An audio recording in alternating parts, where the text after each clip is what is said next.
Bam! Hello, folks. I am one of your hosts, Widied. I'm your other host, Pfarcus. The P is silent. And we are the Aged Gamers. And we have a review for you folks. And what game are we reviewing? Resident Evil 7. Yeah. So, what's the story about? Resident Evil 7 is a world filled with family serial killers. You play as Ethan, some guy who is after his wife, who is, for some reason, expected to be in the family of serial killer household of doom. Your skills include going to your wife who's in distress. Yeah, the story is a little on the Resident Evil side of things. There's more to it, but it's a bit of spoilerific if we... Yeah, we don't want to go too far down the rabbit hole. But that does set up the crux of what it's about. And it's also a family game because we gathered as a family, even the dog, my wife, Woofers. Pfarcus. Welcome to the family, son. We all played through this, so therefore horror games are family games. Yeah, and so that's kind of the crux of the story. You play as Ethan, and you're this dude whose girlfriend mysteriously vanishes, and you go on a hunt for her, and the mystery unfolds. And without spelling it too much, there's dead bodies. There's puzzles galore. There's horrific things, all kinds of crazy stuff, and yeah. So that's basic premise. So in Resident Evil 7, you solve puzzles to try to find your missing wife, Mia. Yeah, Mia. Mamma Mia. Mamma Mia. She can't stay straight. Mamma Mia. She can't stay in her lane. She goes out, tries to be a helpful person, and gets caught up in a mess. And, it's kind of your duty. She does reach out to you. She's like, come help me. And like the hero you are, Ethan, you run valiantly into the middle of chaos and confusion and insanity, as you do in Resident Evil games. But with much less weapons than normal. Much less weapons than normal, much less everything than normal. And, the game's story is functional to what it has to do. I mean, without spoiling it too much, which we will get into in the body of the review, that's literally the only crux about it. We've sat here and laughed and cried about trying to find out more we could say. And there honestly isn't. Like I'm like, if I tried to summarize the story, that's all I got. And on that note, stay tuned for our thoughts on Resident Evil 7.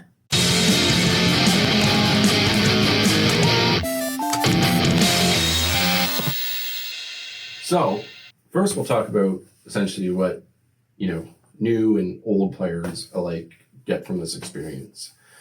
And overall, I would say vets returning to the series are going to get probably a little less than new people in some regards, because it is kind of a fresh experience, generally speaking. However, there are things like gameplay elements that exist within the story and in the game in general that, follow basically the tradition of Resident Evil games. There's a very similar puzzle structure where, you find items, and even within those items, there's other things that you can find, and even parts of the world that you're exploring unlock in very similar fashions. If you've played one Resident Evil game, you'll find some familiarity in that mix. There's also a similar loot management system that everybody knows and loves from Resident Evil games, where you're given a sparse weaponry load out on purpose because it's about survival, and so they can't just arm you with 1,000 machine guns. Even though by the end of it, you kind of do get 1,000 machine guns. Anyways, that's besides the point. So loot management actually, especially early on, is really, really relevant, and actually probably for most of the game, to be honest. The tone is very similar. There's still a very, kind of a crazy story. Relatable characters kind of like in the mix of this insane over-the-top story. Characters are often over the top as well. They're got crazy voices. They do insane things, and that's part of the fun. Where am I? What the hell? Rise and shine, sleepyhead. It's time for supper. So I think returning players are going to get something from that. Now, where I think most people are going to get a lot of benefit of it is our new players, because it's actually a fresh reboot, so to speak, even though it's not really rebooting. It's the 7th one, but there is kind of a reboot thing going on here where they start kind of like a fresh story that with a character named Ethan and his wife Mia, and it's like this different trajectory and it's a different perspective. It's no longer a third person or whatever the originals were, where it's just like literally the room and then you went into the room. It's still third person, but 2D third person. But it's kind of like the gameplay mechanics and the way that everybody remembers Resident Evil it's pretty different, and actually overall well received, I think, in the community. But in terms of new players, it's a good jumping on point, because if you just want to be like, I just want to know what's happening before 8 comes out, this is a good way to get it, because it's the exact game that precedes it, and it's a very fresh experience. And I think new players have a lot to gain from jumping on and seeing if they even like this sort of things, because in a lot of ways it is quite fresh. So all right, so graphics, was it a looker? I think I did myself a bit of a disservice coming late to this game. Now, Pfarcus is a little different than me in the sense that he played it when it was a new game. And correct me if I'm wrong, but I'm pretty sure it was also it was pretty early on in the life cycle of the PS4. I don't think it was like a launch game, but it was, it's a greatest hits now, so it's been out for a while, essentially. And so I wasn't actually blown away by the graphics all that much. There was a lot of sort of some goofy, maybe some imagery that was just, not even imagery, but some I don't know what it was, like that program or something where faces sometimes looked a little off to me. And it did pop, and monsters weren't maybe as detailed as I would like them to be. And I also, just to aforemention, I played Resident Evil 8 demo right after I played 7, so I was completely blown away by that. It might be unfair, because that bias of that game was beautiful, and at least from that demo. Right? So I realized that, if I had played it back then, I probably have a slightly different opinion. I'm going to be open about that. I won't have that perspective as much as Pfarcus will, but coming back to it, it still looked good. It was very serviceable. I don't want to downplay it. I never thought oh my God, this game is terrible to look at, I shouldn't be playing it. It wasn't like that. It was just, there was things that I was like, it wore its age a little bit for me. And it's a bit of a moot point. I don't think it takes away totally, but I just thought I should mention it. If you're like me, you're trying to cram this in before 8, because I'm super excited for 8, like everybody is. And I think it's just important to note that, you have to have that kind of realistic, maybe, expectation when you approach this game, graphically speaking. Because there were lots of good things about it. I do think, in terms of color and tone and certain elements of that, and even character design overall, actually was kind of good and enjoyable. And it was kind of like a swampy bayou kind of feel to the area. So I thought all of that stuff felt pretty good in general. It was just more or less, a few things that maybe popped me out here and there. And, that's kind of almost common of any game too, to be fair. I'm sure, I kind of hope I don't, because I really like what I saw about 8, but I'm sure there'll be something. But horror games in general, to me, they really, especially these types of games where, although I give this game some credit in the sense that it did have combat, but it's still, to me, kind of a puzzle or survival where you're trying to really gauge the environment. It really does take advantage of jacked up hardware and, immersing you as in what you're seeing and looking at, because that's really your main avenue, and sound is a big one. Speaking of sound, the sound I thought was immaculate. I thought the sound was awesome. It highlighted both the lows and the bombastic parts of the game. So anybody that plays Resident Evil, they know there's a lot of quiet lurking moments, and then there's also the big explosions and craziness and stuff. And I thought the sound design was really perfect the whole way through. There was really a lot of moments where Pfarcus or I would be, because my wife didn't play, my dog definitely didn't play, but we'd be creeping around, and just in a quieter moment. And there was one time I remember I was down in, it was a dungeon, it was a basement in one of the complexes that we were exploring, and I just popped down to the bottom part. And I remember I was walking around a corner and I just heard this weird noise behind me, and it was so creepy and eerie. And it wasn't just there. Like, this game did kind of a cool thing where, like, it didn't just put a noise behind you to have a noise behind you. There was actually something there, and I knew it. And that's what made it intense and kind of cool, and what I liked about it. And of course, in grand spectacular fashion, like the booms and explosions and the noises and the monsters all sound great.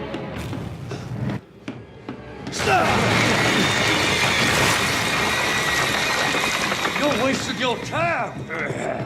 They all sounded good. Even the voice acting was really, really pretty good. And there were some exceptional acting bits. Like, I liked the brother character. And it's all for you! Oh, come on now. Don't be like that. It's gonna be fun. Just you wait. You know, you can go through the roster, but I think overall they did a pretty good job. Even the worst parts of it, but I would still give them a pretty commendable job, at least being viable. Boy's got to eat. He got to have his supper. The dad was creepy.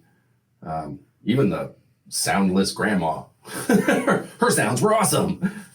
She had no sound, by the way. And yeah, so the sound was definitely there.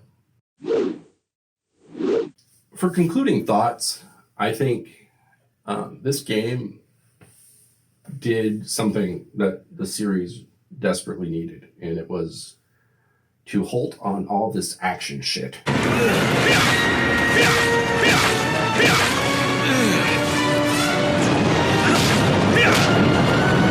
And get back to survival horror and the crux of what the good Resident Evil games really were about.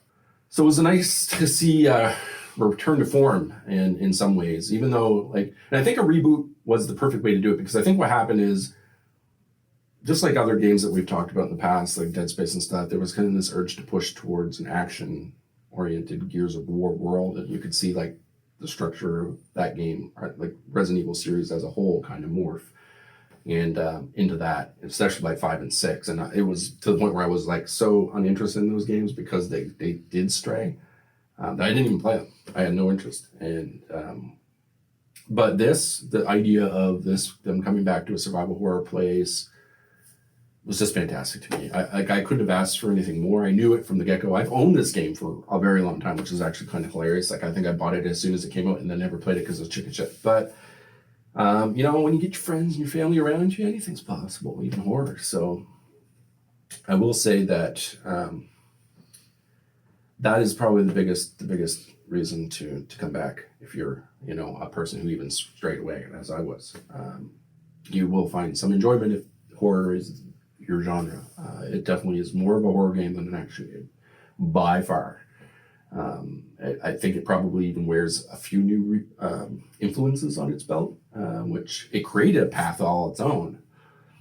You know, the original series, it is basically at least one of the grandparents of survival horror. So the fact that it comes back with even an homage to other types of things like Outlast and things that came after it, and it does it as well as it does, it's just mind-blowing. It's great. It just tells you there's good gameplay and just a good game underneath here. And what's nice too is they still have like the action-y horror thing still going in the remakes. Like, they still have that. It's like they're revisiting it, making it better, obviously, but like they still have that path. So for whatever reason, if you like that more, you can still do that and play Resident Evil. And those games are still kind of horror. Like, I'm not trying to take away their scary or horror elements. It's just, you know, there's definitely a lot more action. You're definitely closer to Rambo in those games than you are in this game. Where, you know, the things that you do, the gameplay elements are meant to make you feel a little bit slow and sluggish because you're just some dude looking for his girlfriend at the end of the day. And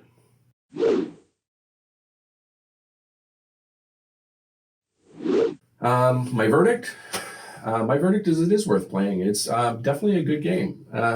Like I said, there's a few small issues I had with it, fair or unfair. There's just something that, you know, that popped me out of the visuals sometimes. Not enough to ever detract from the game, though, or ever like lose track of what I was doing or even my interest levels. And some of that may have been like balanced by the people around me that were also enjoying it.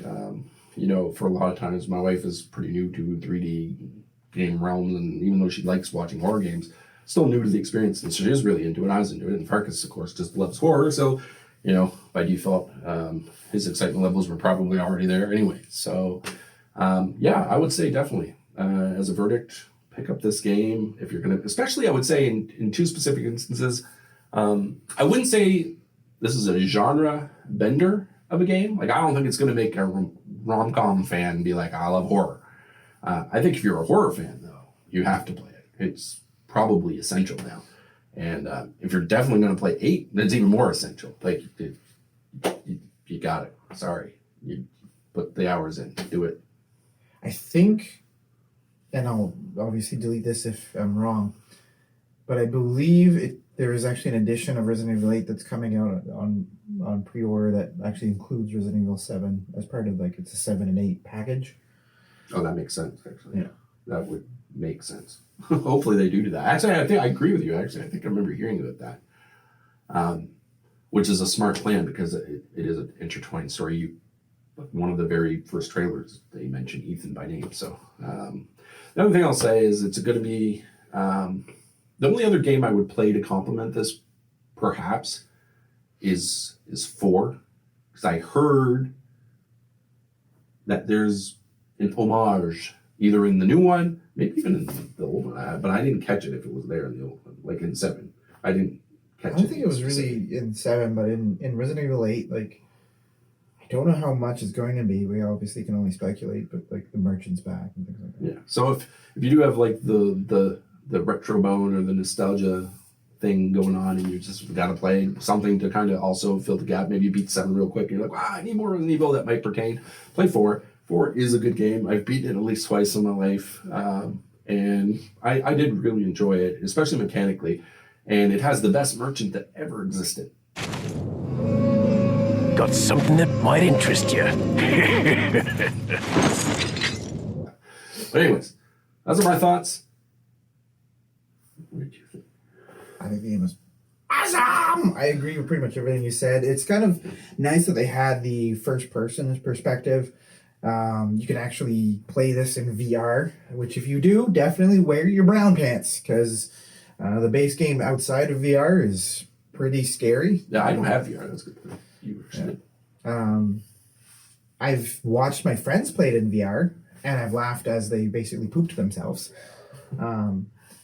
So I do recommend playing it in VR if you want a little bit of an extra spookiness. But in terms of the game itself, it's like you said, it's a gorgeous game. It plays well. I love the story. It gets into some really creepy territories. It's a little bit more complex than just a family of serial killers, but we didn't want to spoil it for anybody who does want to pick up the game and play, which we do highly recommend. There is some twists and turns there. Again, nothing I feel comfortable saying without spoiling. But it does take you to some creepy, dark, spooky territories and some very dark locales and very, very eerie Saw-inspired places in some places. And it's just a fun little Spookville where you could tell the people that made the game definitely wanted to reference more of a horror vibe, and they have like a lot of different horror references, like Texas Chainsaw Massacre, like I said, Saw, and all these other things for the horror fans that are subtly included in there. There were a lot. Even like a standout part was the part where he the brother had like the show there. I thought that was like a very standout part of the game. Actually, it really popped out and was kind of cool and felt really fresh in the series. Yeah. So if you're a fan of horror, if you're a fan of VR, if you're a fan of pooping yourself, if you're a fan of all of the above, this game is definitely worth your time. So if you like this type of content, we're going to be doing more reviews in the future. Probably do other things, obviously, as well, but we will do reviews. And so if you like it, like us, write a comment. If you don't believe anything we said, or maybe you totally agree. Did you like Resident Evil 7? Yeah. Are you going to play it? Are you going to play 8? More importantly, if you do play 8, what are you going to do about it? Because you got some games you got to play. You haven't played them already. So, also ring the bell if you gotta, want to check us out in the future. And on that note, play more games. Play this game. Go now. Play it. Play all the games. Bye.